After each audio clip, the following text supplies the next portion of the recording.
Thanks for taking time to meet with me, Mrs. Pacey. As you know, I have had a referral for Mohamed, and so I'm just wanting to have an initial conversation with you about how he's doing and any concerns that you might have.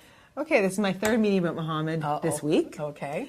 Let me be honest with you, I'm at my wit's end already. He is so disruptive to my program. He is disruptive from when he comes in to when he leaves. Everything I'm trying with him is not working. Yikes.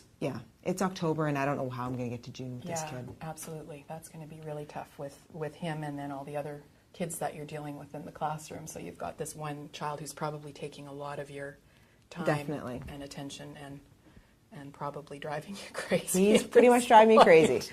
And it's October, so as you say, a long year. Can you just tell me some specific behaviors that you see? So it's disruptive stuff, but what is he actually doing? Well, he's out of his desk all the time. And when he's in his desk, it's not like he's sitting. He's leaning this way, he's leaning that way, he's dropping things off his desk. He is asking to go to the bathroom all the time. He is on the carpet, he's lying down. When I turn around, I turn around to do something on the board and he's lying down on the carpet. I mean, he's in grade 3. Yeah. There's no need for him to be lying down on the carpet at this point. Is he bothering the other children?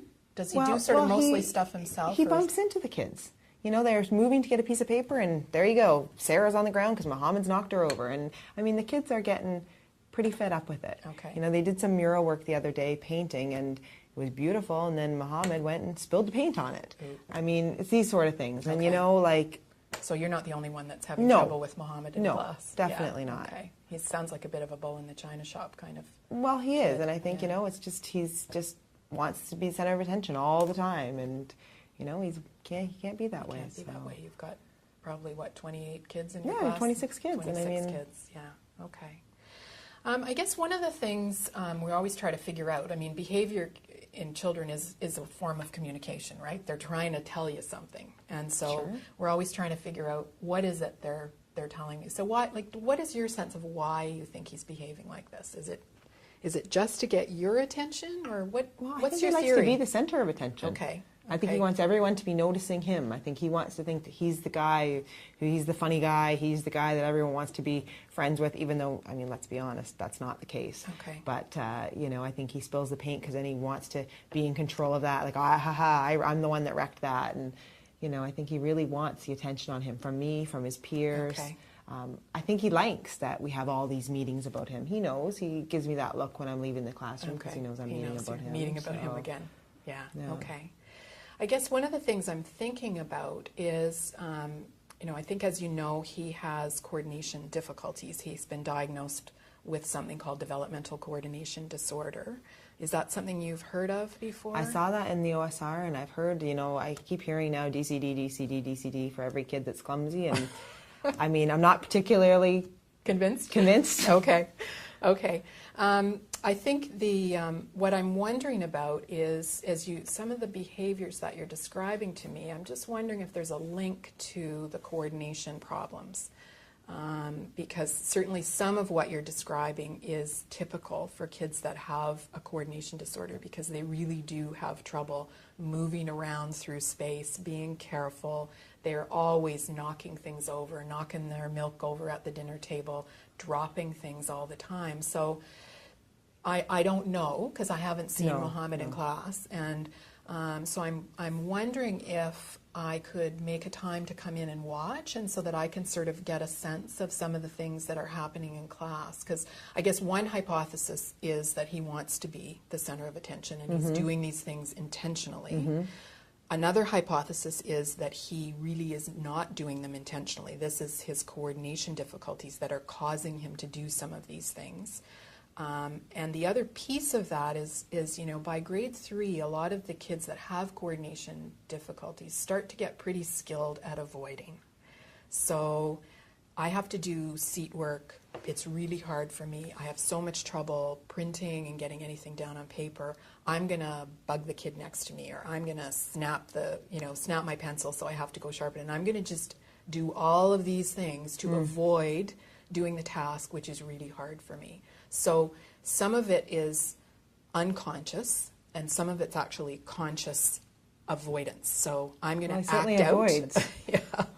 and kids will get to the point where they'll do something to get sent to the office to get away from doing what they have to do. Because they can kind of, if you think about it, if you really can't do that, and I don't know that yet, I haven't spent enough time with him to really know that, but you're going to do everything to avoid having to do it, and in part because you can be embarrassed pretty easily. Like it's hard to hide if you're clumsy. The kids start to notice it. If you think of, what's the currency in grade 3 boys? Sports, movement. True.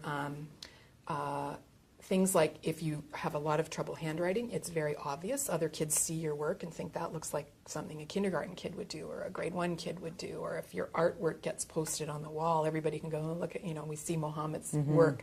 So sometimes I've seen children get into that real behavioral thing to try and, I'm going to be the class clown or I'm going to be the bad boy because then people won't notice that I have these coordination difficulties. So I'm hypothesizing.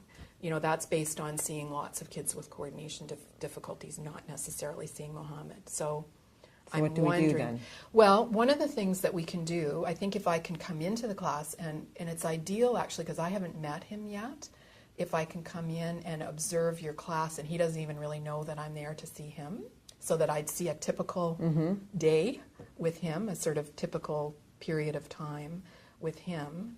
And then there are some things that we can put in place right in the classroom in terms of some ways of adapting the tasks that he's doing.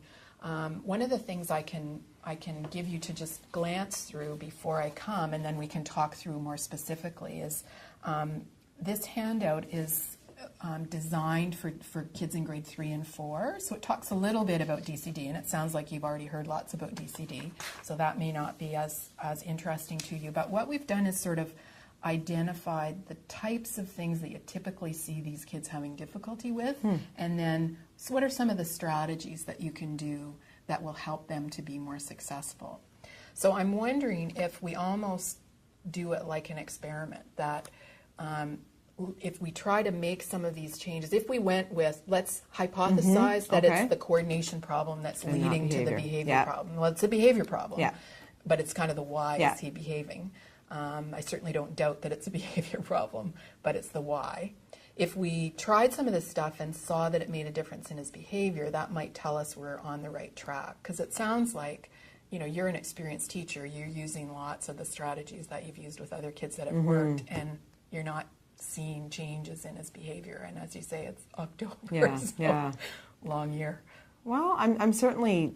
it's an hypothesis, and I certainly think we're welcome to work through and see what we can figure out. We have a lot of people working with Mohamed right now, so we can certainly, your input is going to be valuable. We can go from there and I think if you're willing to try, I think that would be great, because I think the only way we'll know if this is linked is to try seeing if we give him some help targeted towards the movement issues.